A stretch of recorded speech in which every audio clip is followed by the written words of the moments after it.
जय हिंद दोस्तों। होली की ढेर सारी शुभकामना। दोस्तों, चुनाव नज़दीक आ रहे हैं। बहुत सतर्क रहना है हम लोगों को। और सतर्क रह के भी हम क्या करेंगे।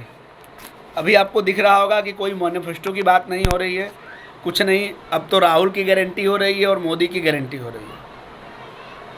और आ रहे हैं, एक चिट्ठा बना लिए हैं, उसको रट के चले जाएंगे। अब आपको हॉस्पिटल और शिक्षा की बात नहीं होगी। अब पूरा देश धर्ममय हो गया है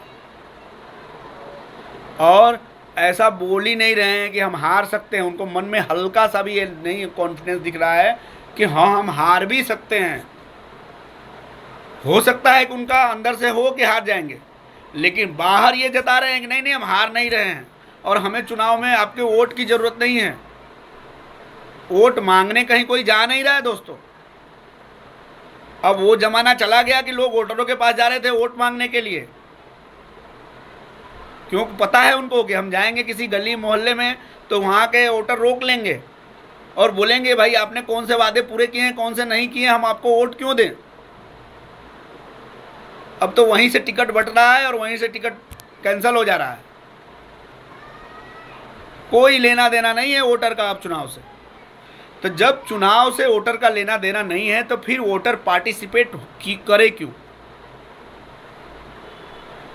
जब आपको वोटर की ज़रूरत नहीं है या वोटर के मन की बात नहीं जाननी है तो फिर आपको वोटर वोट ही क्यों दे। दोस्तों, हमें बताना पड़ेगा कि हमसे आप हैं, आपसे हम नहीं हैं।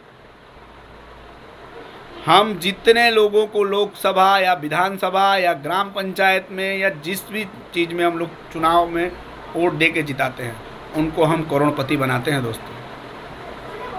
हम उनको सेलिब्रिटी बनाते हैं दोस्तों, और हम वहीं के वहीं कचरे में रह गए हैं। तो हमें बताना पड़ेगा कि हम आपको बना सकते हैं तो हम आपको बिगाड़ भी सकते हैं, और हम ऐसे इंसान को नहीं बनाएंगे जो हमारा खराब करे, हमारा बिगाड़े। दोस्तों, आज की डेट में वही हो रहा है। हम जिसको भी जिता के भेज रहे हैं वो हमें पहचानने से भी इनकार कर दे रहा है। हमारे गली मोहल्ले में कौन सा लोकसभा का आपके गली में और मोहल्ले में और आ रहा है, वोट मांग रहा है। आज से 15 साल 20 साल पहले का याद करिए। मायावती का एक स्टेटमेंट मुझे याद आ रहा है पुराना, कि यही कारण है कि मैं बोल रही थी कि बहुमत की सरकार नहीं होनी चाहिए, यानी बहुमत की सरकार रहेगी तो मनमानी करेगी। दोस्तों, मैं किसी सरकार की खिलाफत नहीं कर रहा हूँ। हम कहाँ से कहाँ आ गए हैं। अगर हमारा देश तरक्की कर रहा है तो हमारा रुपया मजबूत होना चाहिए और देशों की अपेक्षा। जो 20 रुपये हमारे रुपये 20 रुपये में एक दिनार या $1 मिल रहा था या 40 रुपये में $1 मिल रहा था, आज कहाँ चला गया है।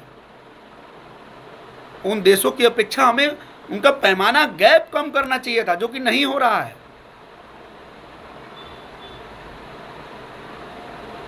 कहाँ से हम आगे बढ़ रहे हैं। हमारा रुपया मजबूत ही नहीं हो रहा है।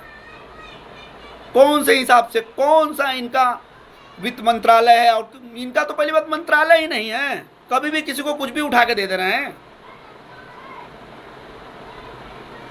कि अभी 5 साल तुम वित्त मंत्रालय संभालो, क्योंकि उनको संभालना ही नहीं है, सिर्फ नाम के हैं। वो सिस्टम तो कोई और चला रहा है। दोस्तों, हमें विचार करना पड़ेगा। इस बार के चुनाव में बहुत सोच समझ के वोट दीजिए। कोई नहीं समझ में आता तो नोटा को दबाइए। जय हिंद दोस्तों।